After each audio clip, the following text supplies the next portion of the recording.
Chapter 821, Infatuation. Above the dark and low void of the mirror world, numerous brilliant stars shed beams of clear light. These beams converged into a column of light, illuminating the mirror world and engulfing Franca, the demoness Webs, and Nikila himself. Franca and Nikila both shattered into countless mirror fragments. These shards, along with the invisible webs, quickly dissolved into nothing under the starlight. The starlight quickly faded, and Nikila and Franca's figures reappeared in different corners of the mirror world. Seeing the entrance to the tunnel of webs now unobstructed, Nikila felt a surge of joy. He pulled out a dark gray scroll from the inner pocket of his black wool coat. Suppressing the urge to cough, he whispered a Hermes word, "Wind." The dark gray scroll instantly ignited with cyan flames, a roaring wind gathering around Nikila, pushing his feverish and muddled thoughts forward at the speed of the wind, toward one of the dark tunnels. Nikila, seizing the moment before Franca could intervene, followed the wind into the tunnel entrance. However, he didn't feel the familiar pull from other mirrors. He was back where he started. The dark, illusory tunnel wasn't open to him. Mirror maze. After becoming a demoness of affliction, Franca's mirror magic had evolved, allowing her to create scene illusions with preset mirrors.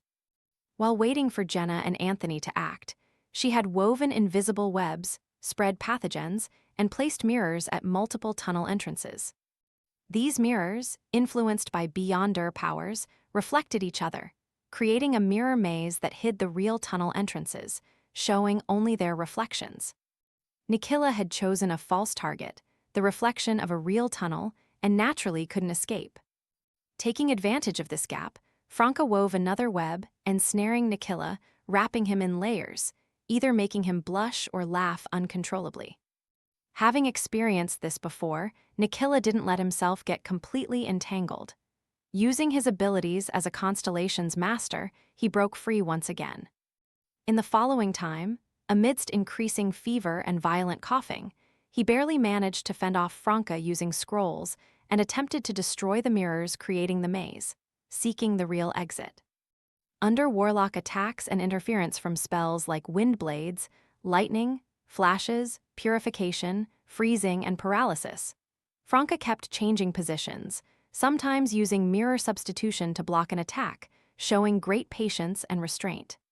Her focus was on maintaining the demoness webs and spreading pathogens, using her demoness of affliction's charm to buy time.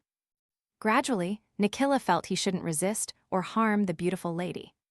His breath grew hot, his heart racing either from the pathogens or her every move, pounding as if to leap from his chest.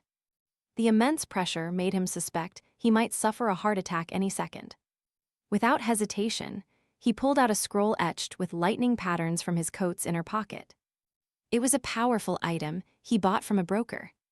Storm, just as he finished chanting, Nikila started coughing violently, and the scroll erupted into a dazzling silver light. The silver light expanded, filling the mirror world with a thunderstorm, the accompanying wind pushing lightning into the tunnel entrances, shattering the mirrors Franca had placed.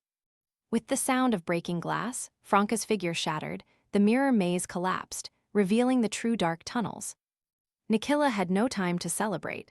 Aided by the scroll's spell, dragging his sick body, he dashed toward the nearest tunnel entrance. He had scrolls with some healing effects, but didn't want to miss the chance to escape. Seeing the tunnel entrance within reach and the attacking demoness reappearing in another corner, Nikila's heart surged with hope. At that moment, he saw two figures in the tunnel entrance out of the corner of his eye. Jenna and Anthony, who had teleported using the last diamond of the 7-stone bracelet, had arrived and been lying in wait. During the brief and weakened storm, both had been struck by lightning, but evaded the worst damage using mirror substitution, one from her own ability, the other from the mirror substitution created by the two demonesses. Seizing this chance, Anthony's eyes turned gold, radiating a dragon-like aura. Fear and panic surged in Nikila's heart, leaving him disoriented, as if facing an unbeatable predator. Seeing the target pause and turn in circles, Jenna threw a handful of black powder and chanted a few Hermes words. It was one of a witch's black magic spells. Due to their need for materials and incantations, Jenna rarely used these in combat, opting for the convenience of frost and black flames. The black powder ignited, and a cold wind rose, surrounding Nikila with ghostly figures pressing against him, covering his mouth and nose. With this dual interference, Franca's demoness webs wove again, sticking Nikila in place. Franca smiled sincerely at the mirror person. With a buzz, Nikila felt his blood split, half surging upward, half downward, his heart seeming to stop. Under repeated charms and his severe illness, he could no longer resist Franca's allure.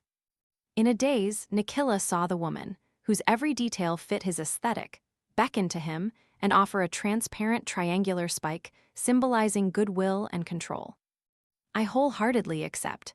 With this thought, Nikila didn't question why the webs no longer restricted him. He reached out and grasped the triangular spike, feeling a slight sting. His thoughts froze completely, becoming as sluggish and stiff as rusted machine parts. Wintry blade. With Nikila under control, Franca glanced at Jenna, signaling her to find and destroy the remaining mirrors on him. Then, Franca could form an ice spike and perform a lobotomy on Nikila. With Lumion absent, there was no one to use the ritual leather for the animal creation spell to turn Nikila into a large hound. Jenna nodded slightly, cutting off the lower half of Nikila's right sleeve and quickly took off his black wool coat. She swiftly found the remaining 5 mirrors and smashed them one by one. During this process, Nikila did not resist. He looked at Franca with a mixture of obsession and pain, coughing intermittently. He still held the wintry blade, blood trickling from his hand. Franca's left hand formed a long, thin ice spike. Suddenly, Nikila's expression twisted. Knowledge infusion from the hidden sage. Damn it, why now? Franca was first stunned, then understood the reason. In his severely ill and dying state, Nikila was unlikely to withstand this. He might lose control on the spot. In a flash, Franca discarded the ice spike and the wintry blade, taking out a mirror that reflected Nikila's image. She then wiped the glass surface with her right hand, covered in eerie black flames. Nikila's exposed skin was marked with numerous blood-red cracks, with strange things forming inside them. At that moment, pitch-black flames erupted from his body, burning his soul. Using the blood dripping from Nikila's hand, Jenna began a curse, while Anthony aimed the Winter is Coming revolver at Nikila, ready to use the certain death effect at any moment. Soon, the 2 demonesses acted before Nikila could lose control, ending his life completely. Silently, Nikila fell to the void and dark ground of the mirror world, becoming a corpse. The eye-like objects hidden within his flesh stopped moving, unable to emerge. Franca quickly set up a ritual, completing the magic mirror divination. In her makeup mirror, Nikila's eerie, pale figure appeared, showing only slight signs of losing control. The ghost's eyes still held a trace of obsession with Franca, but now included the pain and despair of being killed by her. A demoness of affliction's charm is terrifying. I wonder if baby Cupid from the Scrooge pathway can make someone fall hopelessly in love with them too. Franca mused with a sigh and then asked, "Are you Griffith?" "Yes, I am very pleased you know and remember my true name." The mirror's Nikila smiled joyfully. Franca was momentarily speechless. She paused for a second before asking, "Do you know what happened to your superior, Kay Marillo, one of the 10 pillars?"